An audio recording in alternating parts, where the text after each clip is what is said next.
அஸ்ஸலாமு அலைக்கும் வரஹ்மத்துல்லாஹி வபரகாத்துஹு. நோன்பாளிக்கு கிடைக்கும் பாக்கியம்.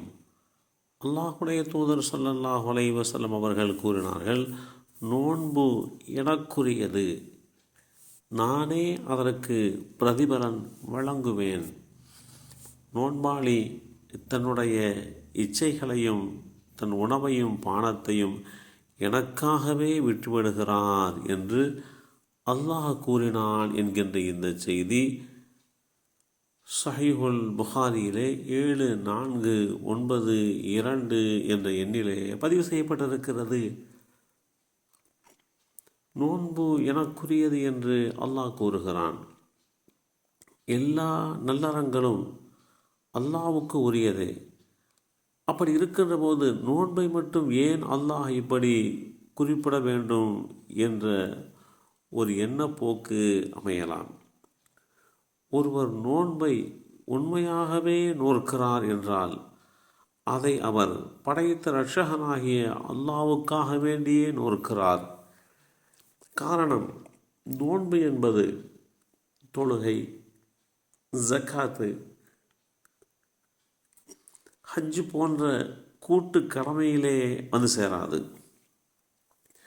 தனித்து செய்யப்படும் ஒரு வணக்கமாகும், ஒரு வழிபாடாகும். ஒருவர் தனிமையிலே சாப்பிட நினைத்தால் சாப்பிட்டு விடலாம்.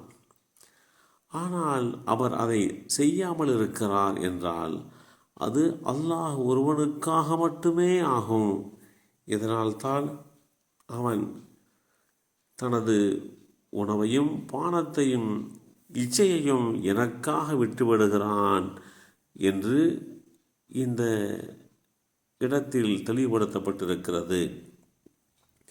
எல்லா நற்செயல்களுக்கும் அல்லாஹ் தான் கூலி கொடுப்பான். அப்படி இருக்கும்போது நோன்பை பற்றி மட்டும் ஏன் அதற்கு நானே கூலி கொடுக்கிறேன் என்று அல்லாஹ் கூறுகிறான் என்ற எண்ணம் நமக்கு வரலாம். எல்லா நல்லறங்களுமே, செயல்பாடுகளுமே, நற்காரியங்களுமே அல்லாஹ்வே அதற்கு உண்டான கூலியை கொடுக்கிறான். அந்த கூலியை எத்தனை மடங்காக பெருக்கி கொடுக்க வேண்டும் என்கின்ற அளவு உண்டு. ஆனால் நோன்புக்கு அந்த அளவு எல்லை என்பதாம் எல்லாம் கிடையாது. அல்லாஹ்வே அவன் நினைக்கும் அளவு கணக்கின்றி அதற்குண்டான நன்மைகளை வழங்குகிறான். அதனால்தான் நானே கூலி வழங்குகிறேன் என்று அல்லாஹ் குறிப்பிடுகிறான். நோன்பாளியாக இருக்கின்ற ஒருவர் தன்னுடைய கற்பை பாதுகாக்கக்கூடிய ஒரு வரைமுறைக்கு உட்பட்டு வாழ தலைப்படுகிறார். தன்னுடைய பார்வையை தாழ்த்தி தன்னை பணிவோடு நடத்தி கொள்கிறார். வீணான தீய உணர்வுகளை கட்டுப்படுத்தும் பக்குவத்தை இந்த நோன்பு வழங்குகிறது. வேண்டிய பொருட்களையும் ஒதுக்கி வாழ நல்லதொரு பயிற்சியை இந்த நோன்பு தருகிறது. அதனால்தான் அல்லாஹுடைய தூதர் ஸல்லல்லாஹு அலைஹி வஸல்லம் அவர்கள் நோன்பினுடைய நிலைப்பாட்டை குறித்து இப்படி தெளிவுபடுத்தியிருக்கிறார்கள். நோன்பு சுய கட்டுப்பாட்டை வளர்க்கின்றது. எண்ணங்கள் இருந்தும், எண்ண ஓட்டம் இருந்தும், ஆசை இருந்தும், தேவை இருந்தும், உணவு மற்றும் பானம் இருந்தும் அவற்றை உண்ணாமல் பருகாமல் மனதை கட்டுப்படுத்தி பக்குவப்படுத்துகிறது.